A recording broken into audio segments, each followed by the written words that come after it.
Ya lori opini yangore, wachero pamoy opini yangore, onyono la gweno pi, ruaga yigi bego, ya lori opini yangore, wachero pamoy opini yangore, o mago la gweno pi, ruaga yigi bego, ya lori opini yangore, wachero pamoy opini yangore, o mago la gweno pi, ruaga yigi bego. Obino, wachero Ye long, wanamiro neno go tua ye, ye long ye, ye long ye, kitara ki long ba, hanamiro neno go tua ye. Acholi, luo, la luo doga yimine, wan kudi palu lueng, wan kudi palu tela, wan ki nyuala, kiremu metela, kiremu me guagogang, kiremu me defending ngompa kwariwa, kiremu me guagogang meloch, and we derive this power straight from Israel, from the Jewish land. Wana ye luo, wana ye the black Jews of Africa. Now, winyamabe, beti uchue la mera, ka uno mon weng beri chalo in, uno kon lobo kany peke pero, ka uno achuli weng gitiki chwin, ma initi kedeni, ka uno achuli magang weng gitiki chwin, ma initi kedeni, la mera, beti uchue anyira palaro, kono pero pe achuli. Kono pego pe ya choli initi komanda initi la muche ina ye kom nyodo pa ba ki come ina ye nyodo pa mami ki come mami o nywal medeo baba o nywal medeo ipilo wikaka ko nya pajo ipilo wikaka ko donga choli ko duju ki peretere duju Kwana chuli me Sudan, kwana chuli me Uganda, ki luogo duju. Amiro winya mabe. Amiro winya mabe. Pin kumbin wanati ora. Wan wati lueng. Wati lueng. Alego achuli ma wako wengi achuli mati ya Afrika o duju. Ki luogo duju. Magiti wilobo lo. Ni wa duogo fwach. Yo weng bot betu chwe. Betu chue ena ye ngad makum bedi tika timo gin ma wana chuli ma wati wa over tika mirane tika timo gin duba be makum bedi o kero a smiling face wang achuli golo now mege wono ti korngo u joining betu chue ba awube bulu wono tika timo ngo u joining betu chue ba lutwa wachu ki betu chue ba Loba chuli wachu ke betu chue ba. Kombedi betu chue ni chake wei mwaka mukaro weng tika lueng pia chuli dok pekero niang mo kiken yuwai. La mera kombedi ujo nyoko wa bon pedo mako kira yami. Wei teo duko pien tui burilum yo duju me yinyo yo ni luba omiro o kwany wan machala churi balalu ki rwan dis tutsi o a kingom mamekwa now wan machala churi wan dong wati cheri lueny en wan wati cheri lueny dong lueny ni ma wana cheri yeni wan pewa chiru ka jwero jang kituba wan machalu tina churi omiro pewa chiru ka jwero jang kituba wan omiro wa food Rwandese tutsi ro kilwire kituba ni ene Rwandese tutsi kachiel ki Museveni ki jone kituba madon kumbedi urwago lwire madit ilobo churi ki ilobo Uganda ni kituba ni ene ye Rwandese tutsi madon kumbedi wan mawati chero ilweny peo miro wachiru kajwero jang kituba wan wachiru ka furu kituba kilwire kwara yamo wajuni Kituba ka imiro lwenyi kum kituba. Omiro ichak lweny maila dek. Pino luet kituba chero chok maila dek. Pin kituba ka uri luere chero ka weng. No luero ramaria ini duju. Now, kombedi lweny matie ena yeni. Kituba ni umiro ki wang ki mach. Ikwara wan kit mau no balwenyo kere kituba ka kituba ko kwiji. Mau olo do chwalo niena di mo madong waner ni olo tuo didik. Wachero wa gwaro yen no utuju kiteng poro ka wabir wa bago mach. Ite kituba wa bago mach kituba ino mo wadong tere ni. Wa bago machi mach wa bago kinyuma mach ubi wang chok wa niena rio chero wati wang maka. Ka mach ino ma lieti ubi lubu luet kituba. Ubi lubu luet kituba chero wang kituba luere wa mudo ingom weng. Mana ye kit mau miro wa luenyu kere kom Rwandese Tutsi ma kombedi kula olobo mamegwa me Uganda me dugulobo mamegi kombedi mwaka piera ngwen wan machara nyweli me Uganda wabedo ka kwoi Rwanda Rwandese ye ubeda gwako wabedo ka gwako la buo madu kumberu laka mwanyi polwano ni umwenye lutela wako ni weng umwenye ludiru mwenye ko weng umwenye ludiru kilutela madon me lobo paduo ko duju umira wachiro ka puru luet kituba lwenye ni dong nye umira bedni wabichero ka furu kituba kilwere yam mikare makitie ka kwanyo Amin ki kom uno watiki slogan mawa wajo ni wachero kadwaro liech. Now, dong kom beni wan wachero ka furu kituba kilwere. Wachiru ka furu kituba kilwere. Acholi udeno chan wan machara nyweli me Uganda wadeno chan kom beni wati gwiji. Gwiji ni kumbe level leo dong donyo marach kitika miere ngom mamegwa weo chet botgi donyo mamegwa weo chet botgi wan wabedu chalo pi mamegi dong wan lutino bulu mekarni wabedu ka winyo lok palu diro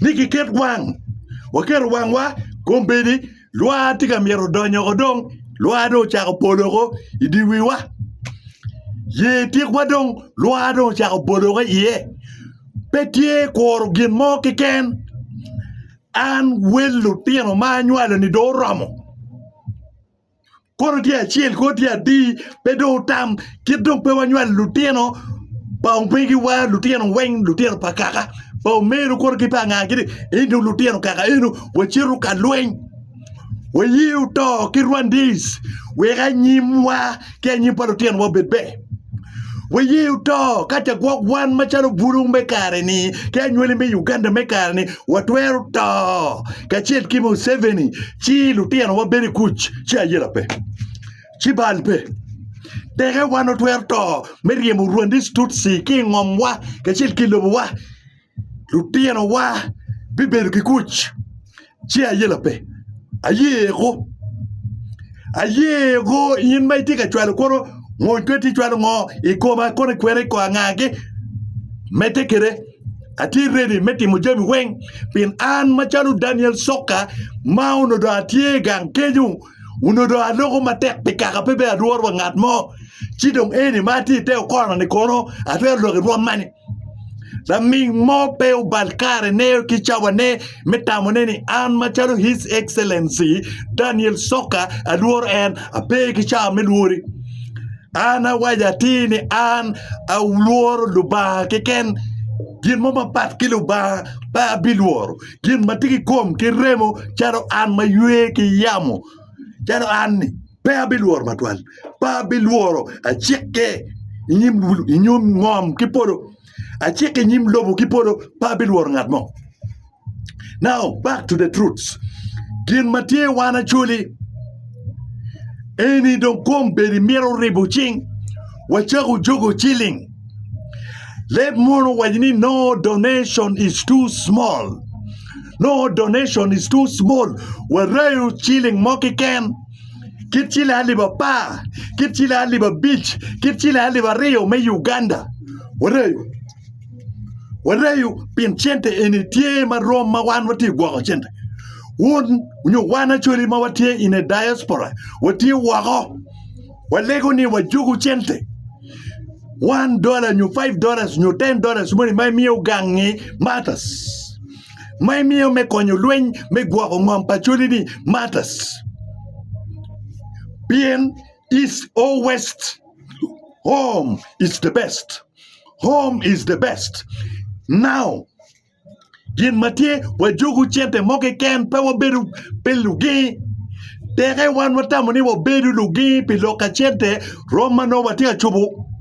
Wa kekenwa Romano wati ne kekenwa Romano wati ka diro nyik man wa kikiri ka wa beru lugi. Chile adi mawana bado wa okanyera di ni ala chele. Lunch, breakfast, ichuru medical bill. Chingo ge one me chwalo $10, new $20. Gang me konyo lwen mati gang. Me konyo lwen mati dikan mamegwa.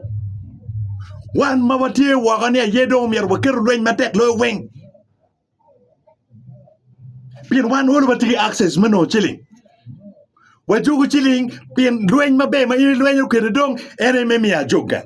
Ere ye make contributing chilling. Make you technology manien. Me luenyi kum lumone ma megwa. Me miu tam ke dia duju. Me luenyi kum lumone wa. Ma ene run this tutsi. Magitika kane.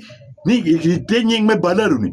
Ene mu 7 kilo dir monye ki ministers. Ma kumbir kitika mirni. Ki lock one macharo annually be ya choli wadugu pi lobugi. Lobu ma megwa.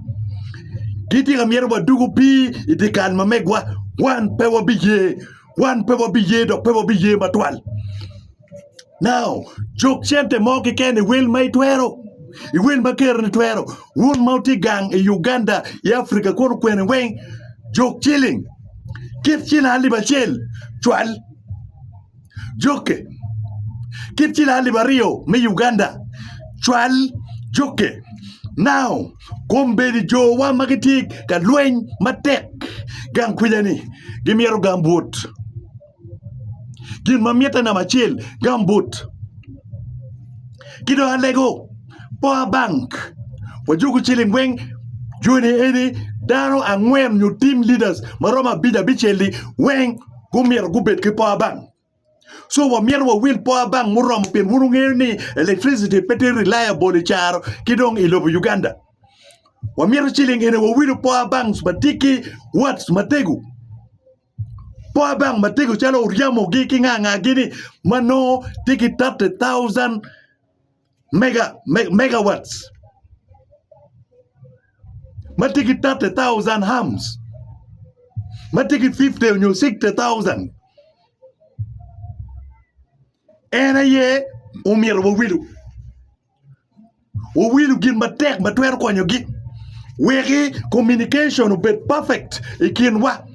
Gin mawan watika timone jui mero communication ka communication gap tie petie kinwa ukalang noro maro diru ukalang pe wan mawati wago o mero miu command wati facilitation duju mamete watiki millions and thousands of people magwit ye lwen pe kwa ongamba mamegwa machala juri wa ayo maro pe diri pe were eto wa ayo maro ichawani wa ayo maro tinne.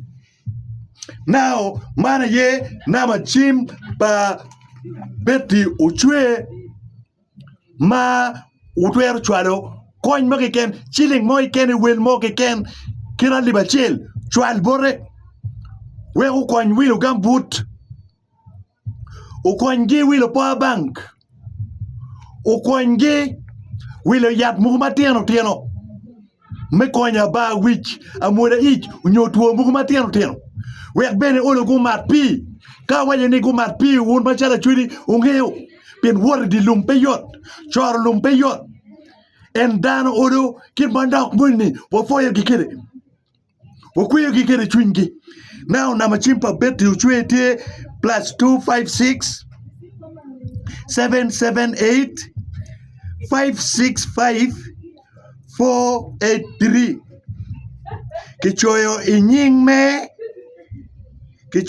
me uyela Josephine en wachani uyela Josephine eni tie dano ma tie i family ne mat latien para miene no latien ne na machimir register kinying me uyela Josephine anwe na machim man tit plus 256 778 565 483 man ene na machim pa betu chwe itwero no ne bene why WhatsApp itwero lok bene kere WhatsApp nama ene ki register kinying me uyela Josephine so won me Uganda utwero cho eneni 0778 565 483 won me Uganda utiuki 0 unyo one moti wa overtiuki 256 code me Uganda eno. Now back to the topic mabatika logone luoro ukwanyoko kikombu lutira chuli utam kon kani wakar de cha duju kar pa lis la kwena ikar pa kon ikar pa chilil pa wato watima ko gin momo binego wan peke peti gat mo biru ka luen kidi dikalichi lo luen Peo bilo luen la pipa kweru batie abile pa kweru batie luenyi wang ma wana loyo wan machalo tiana chuli wang ma loyo luenyi wayo maru lumugu wayo maru le po duor gin mo kiken eni ngomwa gangwa dikalwa peo mier bo duor gin mo